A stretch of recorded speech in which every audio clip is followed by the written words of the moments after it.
Bay. Okay, so I'm going to do a little video right now on Secret Wars #1. It was a masterpiece, basically by Marvel. I've talked about the run up to it in a previous video, which has just been the past two and a half years of Avengers and new Avengers stories has all led to this moment. It's basically the Ultimate Universe is evading the Marvel Universe. So we've got the universe that gave us Miles Morales, Black Latino Spider-Man, and Samuel L. Jackson looking Nick Fury. That universe, an Iron Man, a Tony Stark who's still an alcoholic, but what still carries a sweet suit of armor. Those guys, they're invading our normal traditional Marvel universe. You know, the one with all the guys that we've known and loved since the '60s. Those guys, white Peter Parker. You know, those guys, white Nick Fury, who's not in it. Anyway, regardless. So yes, a good time with that. The first issue came out. I ordered it, and then like there was an issue. There was an issue with my issue, and I'm picking it up again on Wednesday along with issue 2, which would be fucking awesome. So I cheated and I went on Comixology and got it that way, and holy shit, it's just brilliant. It's there's a lot of build up. It's not very new reader accessible. You get like a little bit like a page of backstory just at the beginnings, like previously, and it really just kind of launches in as the final issue of Avengers ended. More to the point, like Captain America and Iron Man are not featured in this story at all. It is it focuses on it's a massive roster of guys. Every other Avenger is in it. We've got the Hulk, we've got She-Hulk, we've got Spider-Man, we've got Iron Fist and Luke Cage. It's like a wealth of like cameos. It only really focuses on the Reed Richardses of the respective universes, the Ultimate Reed Richards and our own Earth 616 Reed Richard.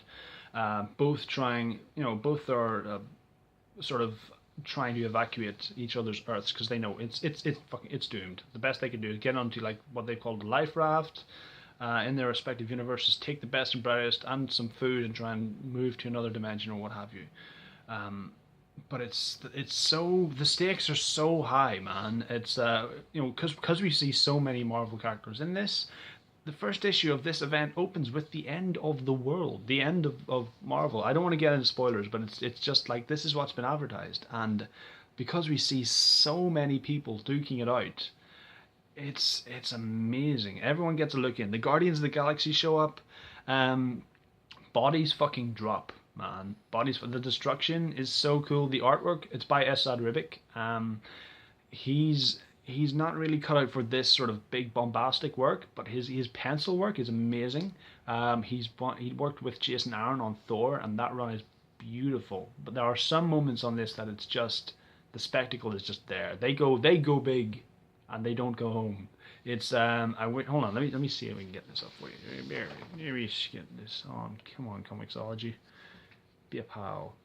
All right, so let me see here. Yeah, so it's yeah, do you know what? Nah, tablet's not charging. Never mind. Yeah, so it's beautiful artwork. It's the story by Jonathan Hickman. It blew my mind and it broke my heart a little bit more than once. But it does feature my new favorite Punisher moment of all time. The Punisher's in this. That's right, the Punisher. Fucking Frank Castle shows up, and you're like, what's he gonna do in this massive epic story about worlds colliding? Answer: steal the show. But no, it's like I said, it's beautifully written. We see it's a case of it's very do or die. Everyone's got to be all in. Structurally, it's great. It harkens back to Infinity. We've got a massive cast of both good guys and bad guys. The story opens with Doctor Doom and it ends with narration from Reed Richards. So it's really cool to see these two guys, these two foes, the Sherlocks and Moriartys of their own series, sort of bookending this first issue. Thanos is in it. We've got Namor having one last chance to be a dick. The villains, some of the villains of the Marvel U, they do have their own scene, and if you think, okay, these guys are going to be suddenly altruistic, not quite. The X-Men come back in. For everyone who thinks that Marvel are really annoyed at Fox and they're screwing over the X-Men, well, they come back into this issue in a big way. Cyclops does something that he's been teasing about for a couple of issues now, and it's you can see why this would be like a Hail Mary play, like his last shot. Not both at redemption and at saving the world.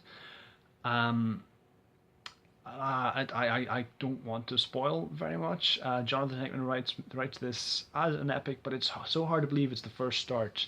It's I mean, basic premise is one Earth is going to collide into another Earth, and if the other one doesn't, the heroes of the Marvel Universe are led to believe that if they destroy whatever Earth is attacking them, and vice versa, then that Earth gets to live. The smarter people in the universe know that it's all just a ploy. It's all a delay.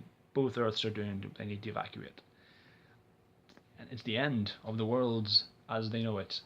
And I feel just terrible. Like I've read it 2 or 3 times since, and it's just a beautiful, sort of heartbreaking, thrilling, engaging first issue, and I'm on board. This is a weekly event comic. I don't know about weekly events. Somehow they struggled to sustain momentum. Infinity back in 2004, not 2013, was when Infinity came out, and that was epic.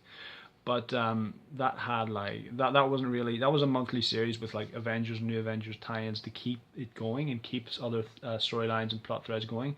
This one is purely a weekly series, and I am excited for it. It looks amazing. I can't show you any of the artwork right now because I got it on digital, but next time I'll have issue 1 and 2 at my disposal, and you will be able to see them and adore them. So yeah, those are my thoughts on Infinity #1. It was I could rant and rave about this all day, but I could get into spoilers if I do that, and I love you too much to spoil this for you, YouTube. So thanks very much for watching. If you like this video, please click like, subscribe, view, share, and all the usual jazz, and I'll see you during the week, YouTube. Goodbye.